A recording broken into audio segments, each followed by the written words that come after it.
disclaimer, my hair looks like a fucking mess in the first, like, clip, okay? Like, it's genuinely that bad.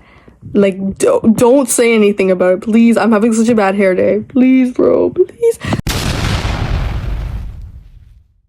Hello, everyone. Welcome back, I guess. That's crazy. It's the first time I get to say that. But technically it's the second time because I'm re-recording this video. I know, I was really excited the first time I recorded it. I was feeling really good about it at first. And I thought it went well. Everything leading up to it went well, like in preparation for it. But then when I actually like sat down and started editing the video, I realized it was so long and it was just so like, it was so hard to just sit there and try and like cut down everything and trying to edit it. Like, it was a nightmare. And then I realized many parts of the video were a complete mess and I had no idea what I was talking about. Even though I had a so-called script, it was horrendous, it was heinous, it was literally a crime against humanity. So I'm back again today to re-record this video where we're going to be talking about my top 5-star reads of 2024. And this is going to be a spoiler-free video because this is like kind of me trying to get you to read these books, you know what I mean? So like, it's not a full-on review. I'll be like basic plot description and then also kind of like my basic thoughts and feelings on it. Might not like delve too deep into like themes and all that because that takes a lot of energy and a lot of time, and they're all like really good books, so I might be doing videos on them in the future, but like currently this is just like very basic information. So let's jump right in, guys. Alright, so my first 5-star read of 2024 was Brideshead Revisited by Evelyn Waugh. Now this book, oh my gosh, I'm gonna act like that for every book on this list, by the way, you have been warned. But this one in particular, if you knew me at the time when I was reading this book, this was my entire personality. I'm not gonna apologize for that because it's quite the fire book, but like literally every time I would meet up with someone, I would explain the entire plot, like point by point to them and be like, yeah, so don't know what's gonna happen next, but as you can see, it's been a wild ride. You were one of those people that were like, listen to me all the way through. You are a real one. Thank you for that. Okay, so basic plot.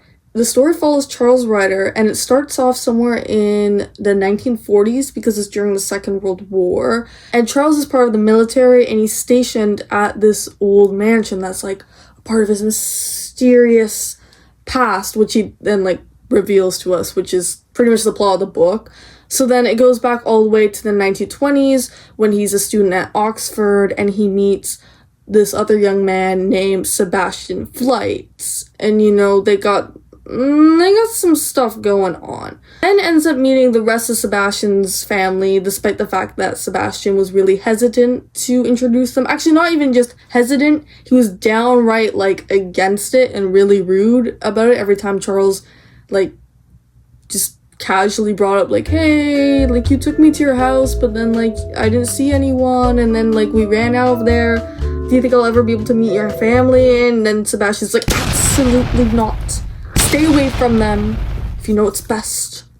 Something like that. I don't know.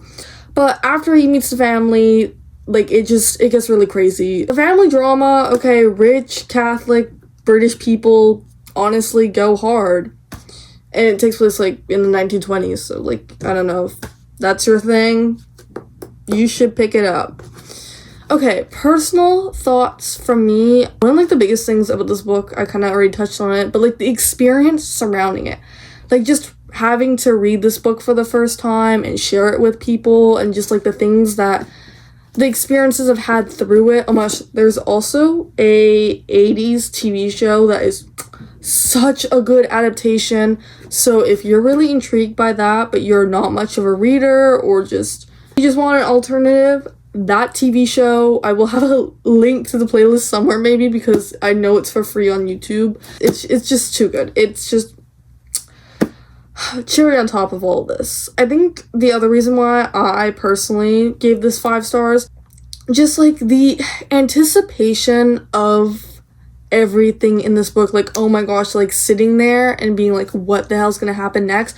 Because you know things aren't gonna turn out too well. Because when you start off the story, Charles is there and he's not the happiest person in life, and also like the house is empty. Like, what happened to the family, you know what I mean? And kind of quickly on, you can see things start to go downhill for certain characters.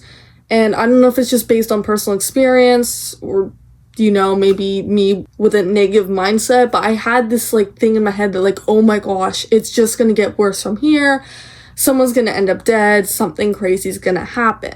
Moving on to the characters, because for me, characters are a huge selling point for books, because I love people, so I read books to, you know, learn about people. So like if the characters are insanely inaccurate representations of like real types of people, then that's like a huge turnoff for me, and I'll probably never touch a book. But if your characters are the most complex, deep thing ever, and the entire plot of the book is just them sitting in a room talking to each other, I will be there, and I will be giving it 5 stars, reading it a billion times. In Brideshead Revisited, I do say, like, the characters are pretty much, on a scale of 1 to 10, I would give them maybe a 6, 6.5, you know, maybe almost a 7, just because of the drama they stir up. But overall, Charles as a protagonist is pretty stereotypical. He's pretty a little bare bone. You know what? He does have his moments where he shows his true feelings, personality, if he has one. But I don't want to spoil it. But he does pull a few moves, and I'm like, oh my gosh, don't do this to me right now. Overall, just everyone else is kind of, I feel like their whole thing is they just cause drama. They're just rich and they cause drama, but it's, oh, you don't understand. Like, it's just, oh, with a little sprinkle of like that religious guilt in there, like, oh my gosh, call me up. Oh my gosh, and then there's Anthony. Okay, I don't care about anyone else. Anthony is like my beloved. I literally have a character based on him, kind of, sort of. Now that I'm sitting here and talking about this, I realized how similar they are. So we're gonna say that. Like, Anthony is just, oh my gosh, my guardian angel, like the light of my life. Anthony, without you, this book just would not be the same. I'm gonna be so for real with y'all. I have been lying for the past few minutes. I'm looking at it in my notes again, but I can't remember how I'm supposed to tie this in. But okay, technically this should be a 4.5 star, but because Goodreads only lets you do whole stars, I rounded up to a 5, just solely on like my first reading of this book. Like, if I were to read it again, it'd probably be closer to 4 stars, but that first initial read, it was too good to be true. It was too good to be true. Like, I tell you, like, this book, okay, actually, I forgot to show you, but like, look how beat up. I don't know if you can see that. But it's like, it's peeling. It's peeling here. It's growing veins. I don't know. You probably can see the spine because I can't, but it's cracked. I'll put it on screen. There's literal tear stains in this book. I've thrown this book on multiple occasions. I'm still like gripping it as hard as I can. This is how you know a book has been loved, okay? When I was reading it, okay, the book couldn't even, like, it's better now, but it could not stay closed. Like, it was wide open. So that was Brideshead Revisited by Evelyn Waugh, and if you're looking for books to read this 2025, okay, something to curl up with during these cold months, this is what you need, my friend. So my next book on the list is none other than John Steinbeck's Grapes of Wrath. Of course, this is on this, like, how could I read this and not give it 5 stars? Like, this is the 5-star book ever. It's probably more than 5 stars. Okay, if I could give it 10, I would. This book right here, first of all, John Steinbeck's writing in general, chef's kiss. Hands down, some of the best literature I've ever read, okay? Of Mice and Men, East of Eden, Cannery Row. If you never read those, have you truly read? Like, have you truly experienced reading? Okay, basic plot rundown is probably really messy because I have a really hard time remembering this book low-key. Like, I remember it, but, like, hear me out. So much happens in this book that summarizing it is so hard. But the basics that you need to know is this is like the Great Depression novel, okay? Now, not only am I a 1920s enthusiast, the 1930s, the Great Depression, like, I literally can sit here, like, watching documentaries on that. Hand me anything related to the Great Depression, and, like, I'll lock in so hard, okay? Like, maybe if it's not, like, a good, accurate first-hand account representation, maybe I won't enjoy it, but I'll definitely lock in and analyze it and tell you that it's not good representation. Yeah, it takes place, obviously, America, during the 1930s, the Great Depression, and it follows the Joad family, which are a farmer family from the South who get evicted and then decide that their only hope is to go to California because there's supposedly work for them there because they have a flyer saying that there's work, although as the book goes on, they encounter other families that also have the exact same flyer claiming the exact same thing. So, I wonder if California really will have work for them. I wonder if the government is really being honest to us. Because it's totally not the same government that took away our homes in the first place. But yeah, this book, like, genuinely, as much as Brideshead Revisited will keep me entertained, this one is, like, every chapter, and it goes pretty much across all John Steinbeck books, something crazy will happen, okay? Take a shot every time something happened in a John Steinbeck book that you didn't expect would happen, okay? I tell you, you'd be dead in the first, like, quarter. See, not only does this book deal with the Joad family and their struggle to find their place within their own country, but at the same time, every other chapter is kind of like a little short mini story of something else happening within this time period. And I just want to say, like, I loved that so much. Sometimes it was a little disappointing because the way I work is I read at least a chapter a day, especially with school and stuff, so sometimes I really only have time for a chapter a day. So then, like, yeah, it's kind of disappointing when I want to hear about the Joad family and what crazy things are happening next, because, you know, last chapter they'd be like, oh, and then little Timmy fell out of the truck and come back next time. And I'm like, what do you mean he fell out of the truck? Like, I need to know now. And then, like, the next chapter is something completely unrelated.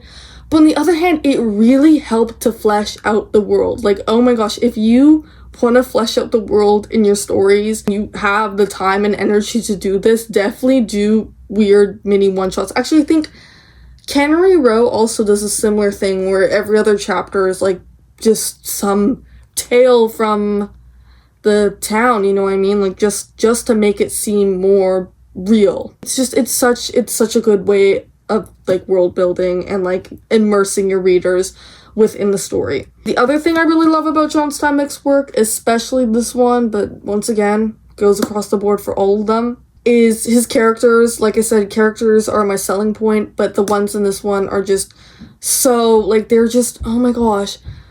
Yeah, like I said, my memory on this one's a little rough, but, like, because you follow this family, but, like, everybody has their own kind of thing going on. Like, they're all struggling kind of at the same point, but it affects them differently, and it's just, almost like, it's a story of a family, okay? There's times when they break apart, and there's times when they come together.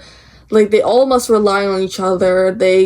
There's other people involved too. They meet other families, and his characters feel so real. Like, it's most likely because he's encountered real people like this. I don't even know what to say. Like, you genuinely have to go read this book. Another thing I'd like to touch on is the themes. Well, John Steinbeck's work usually deals with the idea of the American dream, and most of his books focus on the perspective of the lower class. This book in particular, though, really opened my eyes to the idea of, like, the lower class versus the higher class. Like, really, like, it really put it into perspective kind of how far discrimination against people really goes. Like, to the point where, like, I thought discrimination was absurd before, but, like, this, now what happens in this book, I'm like, that's genuine. Like, your brain has to be, like, half rotted, half missing. If you were to both be lower class farmers and for you to be picking on a certain group of farmers just because they came from out of state, like, that's genuinely, at that point, I was like, okay, now there must be something, like, deeply wrong with society if we're gonna sit around and play by rules like that. Because it's, like, yeah, no, as harsh as any discrimination is, as bad as rich versus poor is, like, poor versus poor just because one group of poor is from a different area of the same damn country, like, that's genuinely mind-boggling. So Especially in times like these, guys. Go read this. It's just, not only will it keep you hella entertained, but the lessons and things you'll walk away from reading this, just that information is valuable. Okay, so my next book, I unfortunately don't have. Really sad. I love this book so much. This was definitely one of those books where I immediately start rereading because I loved it so much. But it is Brave New World by, we're gonna say A. Huxley because there's no way I'm pronouncing that man's first name. If you've heard of this book, you've most likely probably heard of it because it's the other like dystopian prediction novel just that was made a few years prior to 1984. Speaking of 1984, I can confirm that this one takes the cake. Like, it's so much better. I read 1984 last year, and as you can tell by the rating comparison, yeah, no, 1984 is not bad. Maybe one day I'll do a video on it. It's just, it wasn't my cup of tea. You know what I mean? Also, I'm really hungry. That's why I keep talking about food. I'm so sorry. Yeah, 1984 just, this is not about 1984, okay? Let's just say 1984, it was good. It just did not hit the spot like Brave New World. Well, in 1984, the world is predicted as being like complete totalitarianism, all under the control of this one big bad, and all the governments are in this huge secret, and you can't speak out against the government or you'll be like permanently silenced, you know what I mean? And your whole purpose in life is just to be another cog in the wheel. You just gotta work like a machine. You are no longer human. Brave New World takes another approach. Brave New World says kind of the same message of, yes, we will be enslaved, but it's not going to be this kind of super oppressive. Like, on the surface level, if you were to be a normal person and you walked into that, you were like, hey, something is not adding up here, okay? Like, what do you mean just all following one guy's orders and doing whatever the hell he says? And if you say something different, you're... Brave New World, on the other hand, says it will be pleasure that enslaves us. And what do I mean by that? Let me give you a basic plot rundown. Brave New World sometime in, like, the far future still. I want to say it takes place in 21 something, but I don't think that really matters. Now, the way the Brave New World is kind of situated in the most basic way explainable is you wake up, you go to work, and your work is pretty much assigned to you by birth based on your social class, which is also assigned to you by birth because the way people are born is it's not natural. Like, all the babies are grown, like, literally in labs. Like, the first chapter is you go on a tour around this, like, baby laboratory, and it's, like, super duper, like, detailed, like, all the machines and all the stuff, which, fun fact, is because Huxley wanted to be a scientist originally, but wasn't allowed to because of an eyesight issue he had. The babies are grown in labs. They're grown into being certain social classes, which they're given certain traits, which allows them to do certain jobs, but also when they're grown and raised in the labs, they're conditioned in a certain way that they have to stay within their social classes. Like, a lot of them have no way of leaving it because it's literally against their genetically modified biology. Once you grow up, obviously, and you're let loose of the laboratory, you know, like I said, you go to your work by day, but by night, you party. You party all night long. You go and you do crazy, crazy things that I probably can't mention on YouTube. Oh my gosh, this book is so wild. Like, genuinely, anytime I'm like, someone picks up the book and I'm like, oh my gosh, that's that one book, you know, when they do the insert here, because I can't talk about it, but use your imagination. Go search up what they do in that book. It's quite intriguing, to say the least. Another rule of their society is you cannot have, like, a stable, like, partner. Like, a lot of people say, oh, like, you have to be polyamorous. Like, no, you can't. Like, you literally can't keep your relationships with people. It's not that you have a bunch of partners. It's just you are continuously just seeing a new person, like, every few weeks. If you don't change the person you're with, like, that's it. Like, I don't know. I don't think they'd kill you, but they would just, you'd be an outcast in society. Same thing as if you don't have a lot of partners. Like, if you're not in on it, like, you're nobody, okay? So yeah, I'm sorry, I'm spending so much time trying to explain what this book is about, because it's genuinely a mind bender. Like, it's something you have to experience. Like, the only reason I got into this book was for my book club, and I probably wouldn't have picked it up for any other reason. Like, it's such a little treasure among classic literature.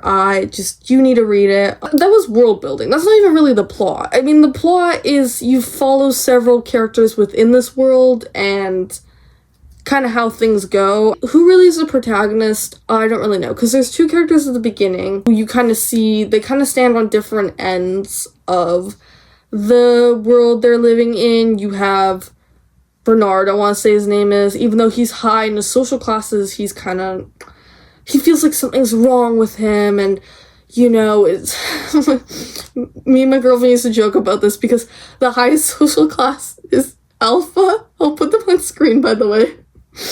So basically his entire personality is he kind of just like gloomily like walks around the scene and he's like, I'm just not alpha enough, like I just don't like doing what all you other people do. I like to go on walks in the park and think about my feelings. And then you have the girl, I can't remember her name because I remember it being really like obscure. But she's the complete opposite because she's super in on it. Like, she's the hottest chick at work, okay? All the guys want her. She is that girl. Like, she's doing well. Like, it's just, you know what I mean? And somehow the two of them kind of come together and they go on this trip. And they go to, like, the one spot where people are not connected to this super duper crazy artificial world. And they end up meeting this guy. And there's something super special and important about this guy. His name is John, by the way. Shout out to John. We love you, John. And they end up bringing him back because of a super special reason that I can't reveal to you because it's spoilers. And that's when you kind of follow John, who's an outsider exposed to this world. And like, I can't explain it any further, but his like, how he builds his perception of the world, how it crumbles, all these other crazy things. Like, oh my gosh, it's just, the book is so perfect. I do have to say though, the only thing I can critique is the world building is not, like, I feel like it's so crazy what there is of the world building that you don't think about the fact that there are so many unanswered questions. Like, I think there's something with like the 7 or the 8, maybe 9 world leaders, world builders, or whatever, but you only are really introduced to one, and then like everything else is just don't worry about them, you know what I mean? Like, there's definitely a lot of unanswered questions, but it's good enough as it gets. My next 5-star read is none other than Giovanni's Room by James Baldwin.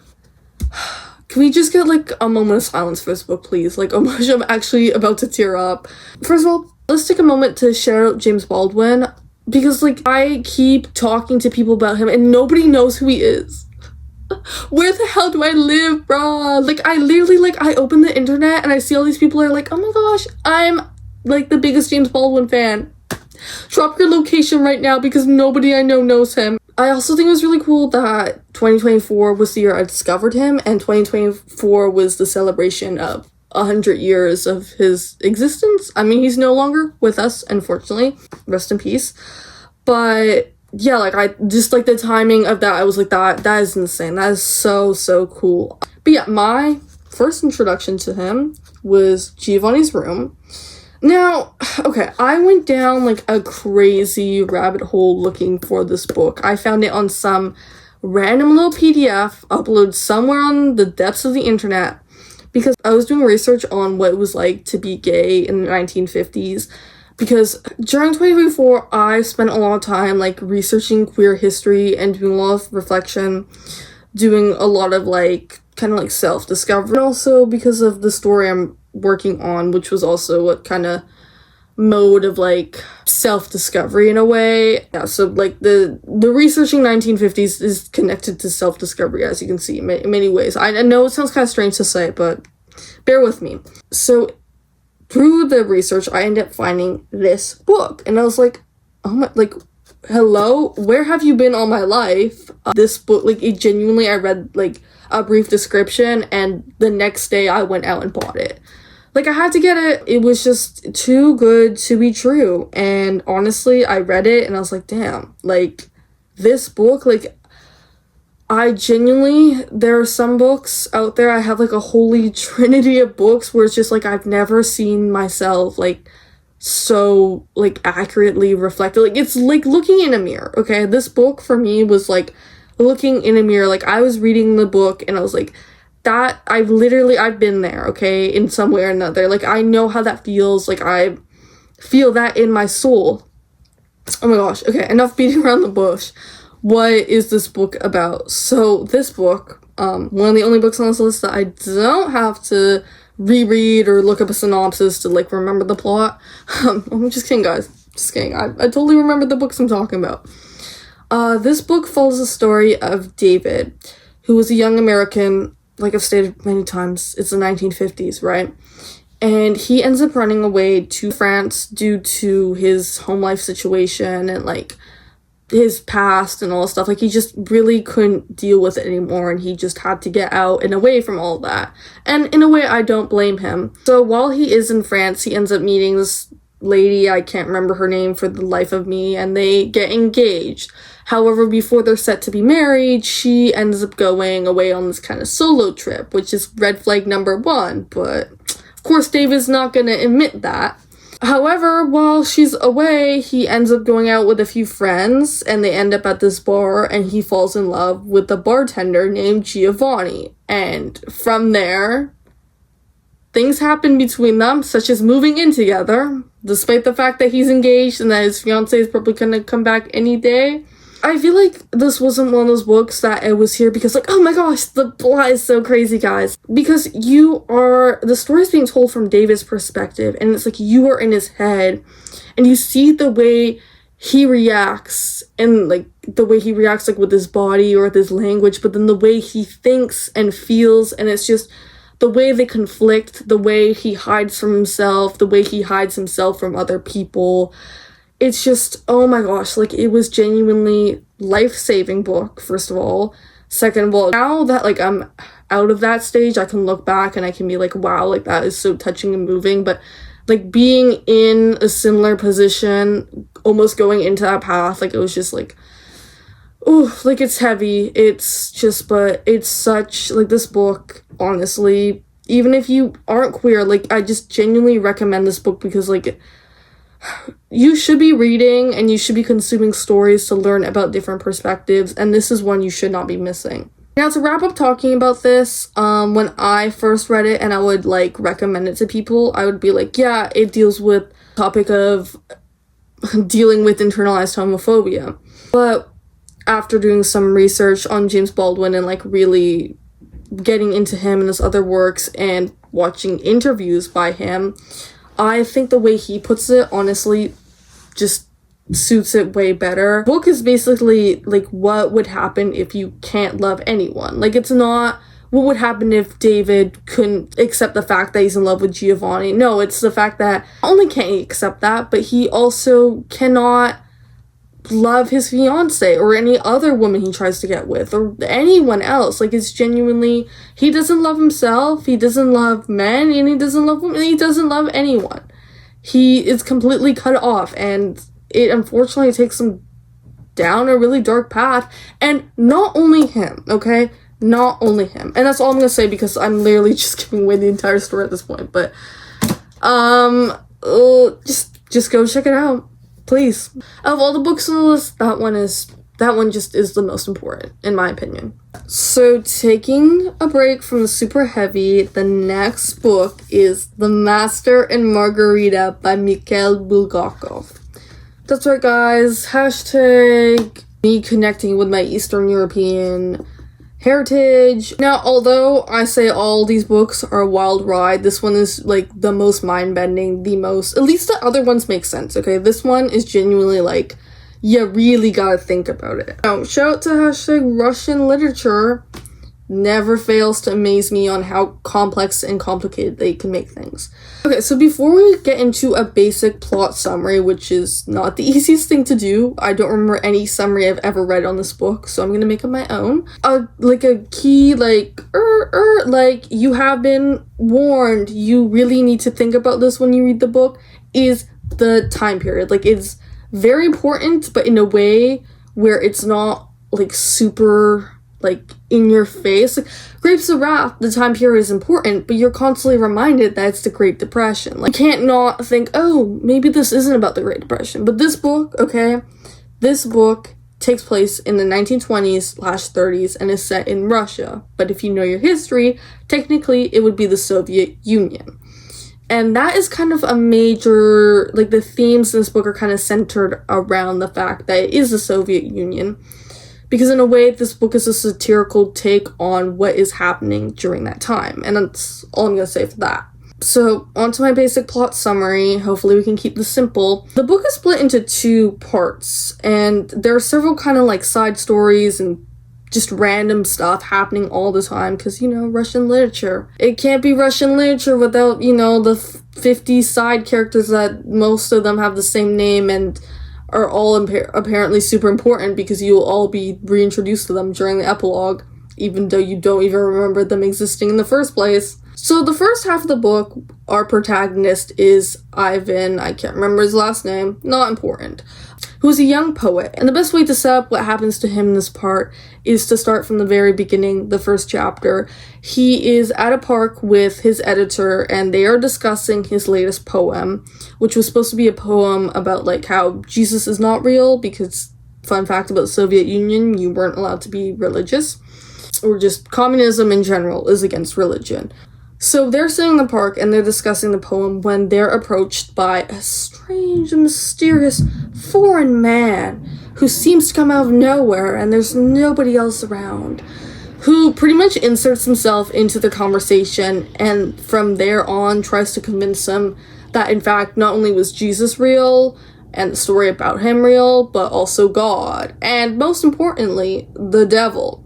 However, the 2 men don't believe him whatsoever, and they try countless times to push against him and try and state their own point. But the strange foreign man just keeps on coming up with new and creative comebacks, such as predicting the editor guy's death. And although at first the interaction was kind of like, haha, funny, maybe he's just like a little crazy, like, normal foreign man behavior, eventually, the editor gets increasingly worried, and then he goes off to call the authorities on the foreigner, and that's when the death prophecy comes true.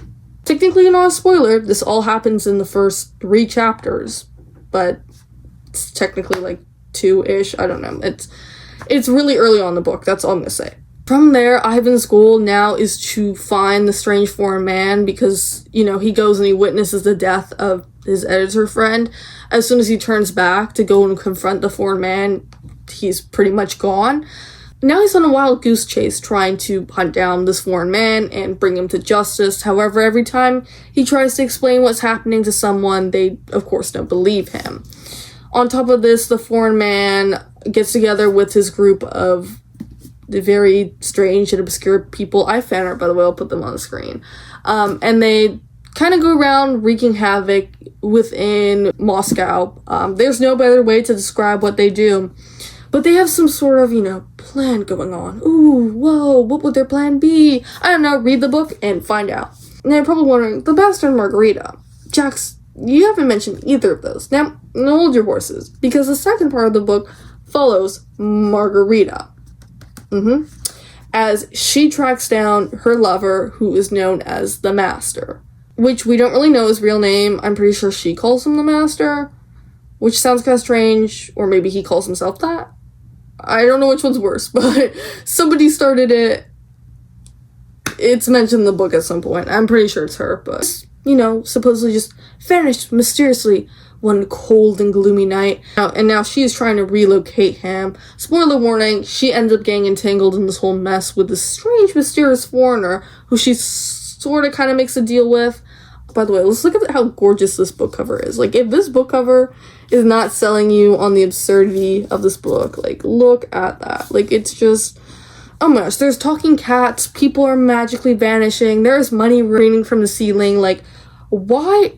Like, what's not to love about this book? It's just one of those little books out there. Well, not really little, it's quite a long read. You just have to experience it for yourself and reflect on it and be like, yeah, that is 5 stars. I get what she means now. Another point I want to put out is that although it can be quite complicated at times and quite like, ooh, so much going on. It is definitely a lot easier to chew through than like Dostoevsky's books. Like, it's not that level of Russian literature. It's definitely on the easier end. 10 out of 10 recommend. Alright, we're getting so close to the end. Fingers crossed this video is shorter than the first one I filmed. I feel like it's definitely a lot more concise and a lot more on point, and I actually know what I'm talking about this time. So my second to last book on this list, no surprise, another James Baldwin book. Like, what do you mean? I read 3 of his books this year. Of course, at least 2 of them made the list. This one is Tell Me How Long the Train's Been Gone. This is one of his later books, I want to say. It was written in the late 60s. Now, I'm not sure if I mentioned this in my last video, or maybe it was in the previous recording of this one, but during the summer, I definitely had, like, quite the, like, reading block, and during that, I had this one and the Master and Margarita, and both of them were quite long, and I just did not have it in me to read. However, I got this one close to the end of summer, and I eventually picked up the Master and Margarita again for a book report for my English class. And this one I ended up picking up shortly after that because I was like, well, you know, I need to get back into reading. So let me just finish the books I was working on. But when I say this book literally lifted me out of, like, my reading block, it was either that or Goodreads, but this was, like, one that, like, I fell back in love with reading, okay? I did, like, a short little, like, I don't know, guys. I'm just not really feeling it right now. But then when I read this, I was like, okay, well, now I need to consume every book on the planet because I need to find something that's going to fill the hole that this one left by being, like, finished. Okay, so brief plot description, trying to come up with more creative ways to say that because I've said that, like, 60 times in the span of, like, an hour. So this story follows Leo Proudhammer, a Black American bisexual stage actor in the 60s. When you first open the book, you are literally on stage with him, like, just about to, like, go on, I think, or maybe in the middle of a scene, when he is suddenly struck with a heart attack. Now, from there, it kind of flips back and forth between him being in the hospital and his past, where he recounts, like, how he kind of got to the position he is in today. Not only the acting career, but just choices he's made along the way, the ways that those have affected him, and such. This book, like, it was such, like, a, oh my gosh, like, the only way I can explain it is when I read this book, like, I had no thoughts in my head. After reading the book, I would just walk around and I couldn't think of anything else. Like, it's just such a clear depiction and such beautifully done of this man's experiences. Like, it goes through his childhood and how his parents struggled to keep a home for him and his brother, and then his relationship with his brother, which, first of all, anytime you look up a plot description for this book, they never talk about his brother. His relationship with his brother, I want to say, is the most important thing in this book. Like, it's more important than any other relationship he has with any other character. The things they go through, it's just some of the stuff that happens in some of these books, especially this one, like, I really had to sit down and I had to kind of go into, like, critical thinking mode, which I think that's one of the reasons I love James Baldwin so much, is he really pushes, like, you to critically think, okay? Or at least from my perspective, from where I stand in life, I really have to critically think sometimes when I'm reading his books to come to have a better understanding of why they do certain actions. Not to justify what they do, but to have a better understanding of why someone would be driven to do stuff, because it's not like this is complete fiction. Things like this happen. These things are real. So besides his brother, it goes through his relationships with this white woman. I want to say her name is Barbara, and kind of like their relationship through time, because she's pretty much there throughout the entire novel. And there's several other characters. I mean, towards the end of the book, he ends up, like, talking about his relationship with this other black guy. Oh my gosh, I can't remember his name. Oh, wait, he was low-key my favorite character. Like, how different that is from his relationship to Barbara or other relationships he had in his past. And it's just, I could sit and talk about this book forever, but just genuinely go read it. It is just, oh my gosh. And, like, just the scenes in it, like, I don't want to spoil anything, but, like, there's this one scene towards the end of the book where the main character, Leo, is in this restaurant he's working at, and it's quite late at night, and his brother walks in, and they haven't seen each other in a really long time, and they kind of, at this point in their life, they're a little disconnected, or quite disconnected actually. But they end up sitting and they end up talking, and it's so, or just like the whole thing about the part where he works at this one specific restaurant in general. I don't know how to explain it, but it's just too good. And the other thing is just the way James Baldwin writes in this book. Some people say it resembles more of his essay style. Now, I haven't really read his essays, but like, yeah, no, definitely he really goes in depth in like certain ideas and themes in it. Like, I remember I've written stuff for my social justice course where I pulled from this book. So yeah, definitely check this one out. Like, just, oh my gosh, just do. Like, check these books. If you want to read these books. Like, I don't know what I'm supposed to be saying to you. We're finally at the last book on this list. And once again, it's one I don't have, unfortunately. I know these books are so good. I would do anything to own these books. But the last one on the list is On Earth We're Briefly Gorgeous by Ocean Vuong. Now, this was like the last read of the year. And I was just like, oh my gosh. I was like, 5 stars immediately. Five stars from the moment I picked it up. Some of the books on here, I really contemplated it. I really thought about it. I was like, But this one, from the moment I touched it, I knew she was a 5-star. Out of all the books I've read this year, I have to say this one is probably the most unique. The story is told through a series of letters written from Little Dog to his mother. And although they're both Vietnamese immigrants, she unfortunately cannot read English. So that's kind of the huge, like thing here in the book is, like, he's writing in English to her, but she will never be able to read them. Throughout these letters, he reflects on kind of their relationship, like, from his perspective, like, growing up with her. And also the stories that his grandma would tell him, and, like, his perception of her, but also parts of his life that he never got to fully tell her about, such as his relationship with one boy he met while working on a farm, and just, like, yeah, just the things, you know, he never really told her, and I guess never really will, because she can't read the letters. So in a way, it's kind of like a meditation on their relationship, and it's my gosh, like, On Earth We're Briefly Gorgeous, but I hope this book stays on Earth forever, because it forever will be gorgeous. Like, it's genuinely, like, oh my gosh, I think this was the first book in a while to make me cry. Like, I don't remember when I stopped crying over books, but this one I was just like, damn. Actually, no, that's a lie. How Long the Train's Been Gone actually took the award for that a few weeks prior. Unfortunately, but I was crying heavily over this book. I think 2 huge points about why this book, besides its deeply moving story, why it's so unique and why it's so beautiful, is, first of all, Ocean Vuong is a poet, and this is his first novel, but the way he writes is so poetic. Like, it's poetry, but as a novel. Like, it's just, the words flow so beautifully. Like, sometimes I felt like I was literally there in the book. The way things are described, I could physically feel it. And it's just, oh my gosh, like, it's just, I would, as someone who barely writes, like, I would never think to describe stuff in that way. Another thing that's really cool about this book is just, like, the way it's set up. Like, it's not your stereotypical plot of going from point A to point B with miscellaneous points in the middle, okay? Like, it really is, there is no really beginning nor end. It's just, it's like you kind of take a peek into this life and then you just leave. Like, I guess the way maybe there is a starting point and a conclusion, but it's just, like, things feel like they get wrapped up. But it's not, there's no big success at the end or anything. Like, it's just, it's a work of art. That's what it truly is. If anything goes down as a modern classic, it has to be this one. It has to be. There's no argument to have. There is no, you know what, I will let Your Secret History, Donna Tartt nonsense become a classic. This one has to too. Okay, this one, please. Okay, we finally made it. We went through all those books, and fingers crossed, like I said, this is shorter than the first take. Oh my gosh, I feel like a lot more confident, actually.